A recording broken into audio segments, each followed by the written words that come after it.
On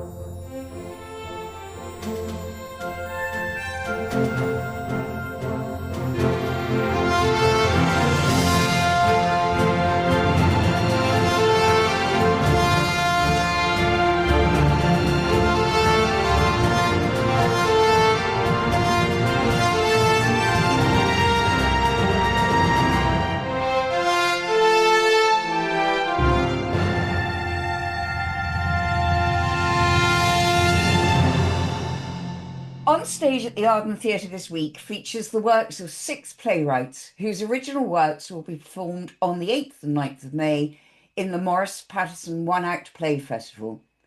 This is a time of year when the Arden Theatre celebrates fresh thinking and new writing. To tell us more, I am joined by Richard Andrews, event director and a stalwart member of the Arden team, and Meg Fulton, playwright and, for this weekend, director of her own play, Umbra. Richard, hi, thanks for joining us. Hi, Wendy. Tell us about Maurice Patterson. Well, Maurice was very instrumental in the formation of the Arden Theatre way back in the early 80s. Previous to his enthusiasm for theatre, there was no theatre in the town. And he, along with Leslie Smith, who we have a drive named after him, were able to convert a building which we now know to be the Arden Theatre. He wrote the very first play, actually, which is why we're commemorating his name in this way, because he wrote the very first play that was performed at the Arden Theatre in May 1985. It was called Cold Old Blow. Sadly, we don't have a copy of the script because it would be nice to actually revisit and stage it again. So that's Maurice. Now, we're fortunate to have his daughter, Sarah Jane Patterson, who still treads our boards at the theatre today, was in the last show, Silver Lining, at the theatre, just finished last week with fantastic audiences. So, I mean, his memory lives on, not just in what we're able to do for his name and following in his footsteps, but by actually having his daughter as one of our members and on our stage. So that's Maurice. Okay, so Maurice Patterson is very much part of the foundations of the Oh, yeah. Arden Theatre originally and now, which is great. Bedrock. The bedrock of the theatre, our local community theatre. So, Meg, thank you so much for joining us today. Why did you and your fellow playwrights choose to be part of the Maurice Patterson Festival at the Arden? Oh, thank you, first of all, for having me on and having the chance to talk about this. We chose this, well, it was a competition. We submitted our plays and we're really fortunate to be selected. And I think what's special is the opportunity really to develop our work in a live theatre setting.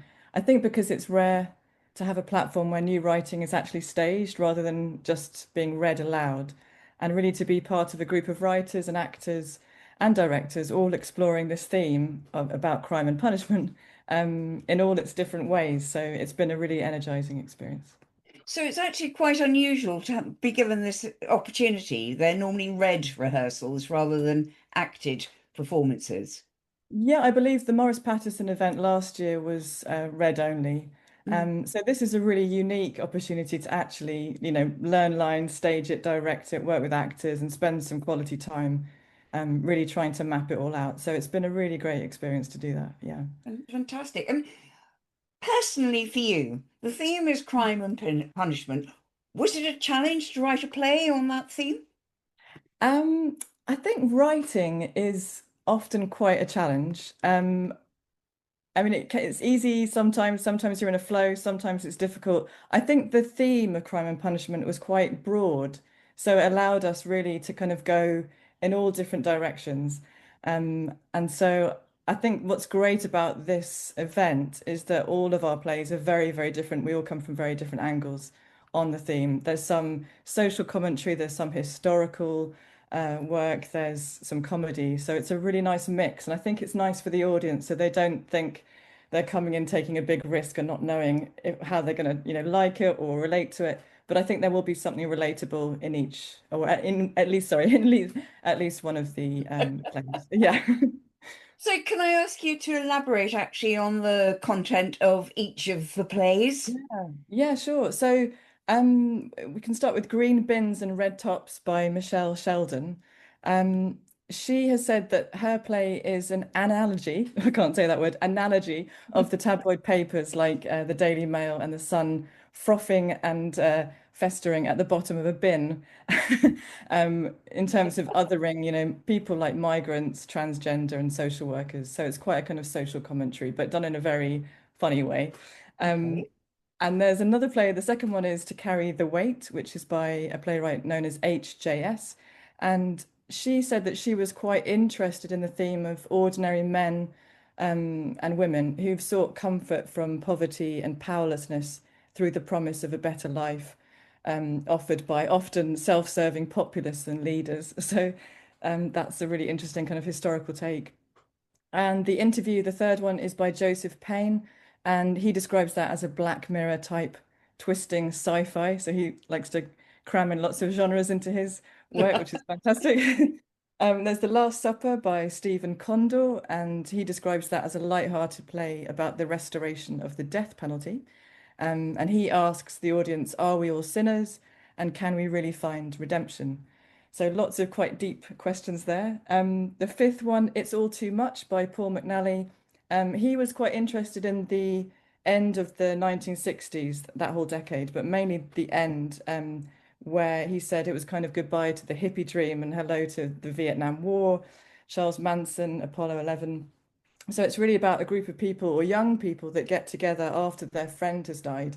And it's really a question of how do they deal with this? How do they manage this? Do they turn to drugs or mysticism or science? So that's going to be an interesting one to see. And lastly, my one is called Umbra. Umbra is the darkest part of a shadow, and it's a play about talking therapies, and but also how systems of power can shape women's lives, particularly, and how women can end up carrying the blame for more complex forces. So lots of different big themes and topics there for everyone to chew on. And because they're quite short, the audience will enjoy or not enjoy, but not get stuck into a pattern because suddenly it's going to be something else. Exactly. It's very, very varied. And I think that's the beauty of an event like this. It's bringing us all together, all from different backgrounds, different voices, different ideas, perspectives. And a part of my play is really about certainty and how we're so quick to make judgments on people, particularly in crime, but also just day-to-day life. So having quite fixated ideas on people when actually we carry multiple identities, all of us. So it's really just to kind of ask the audience, how do we come to conclude about people? How do we make conclusions? How do we try to work out what people are really about? So yeah. Brilliant. Oh, that's fantastic. Thank you, Meg. And I have another question for Richard now. Okay. So, Richard, tell us more about the Arden Theatre because there are lots of people who will be listening to this who are new to Faversham. They don't know what the Arden Theatre is, even possibly where it is. So spend just a moment enlightening us. Well, it's a special place, linked by building only to the swimming pool. Um, People seem to miss it. They even come in through our doors with swimming costumes and towels and said, "Oh, this is not the swimming pool. This is the theatre." Sorry, but we grabbed them and grabbed membership of them. The theatre, quite simply, and what makes it sort of special is that it actually belongs to the theatre, to the community. It's totally run by volunteers. No one is paid, so that every light cue, costume made, performance exists because people choose to give up their time and their skills and their belief in what theatre can be. So that creates a different energy and one that audiences, I think, feel the moment they walk through the door. There's also a completely free youth theatre, which we believe to be vital for the young people of the town. because it opens our space to them, regardless of background, and it gives them a voice, a place to create, maybe a sense of belonging. And that's not an add-on. That's really basically what we believe. That's what our foundation is, in the same way that Maurice built the place. We think we're following in his footsteps because he felt the theatre needed something special, or the community needed something special. Artistically, if you were to ask about that, might you ask about that? Oh, yes, please tell us a little bit more about the artistic side of the theatre, Richard. Okay, so I'm happy to do that. I guess we aim for something, it's not run of the mill. I think we aim for something a little bit deeper than regular theatres, the like of which than Marlowe and the rest of that stuff. We tend to strip things back. We trust our audiences. We create work that resonates rather than just presents, where meaning is built in between the gaps of what's said and what is felt.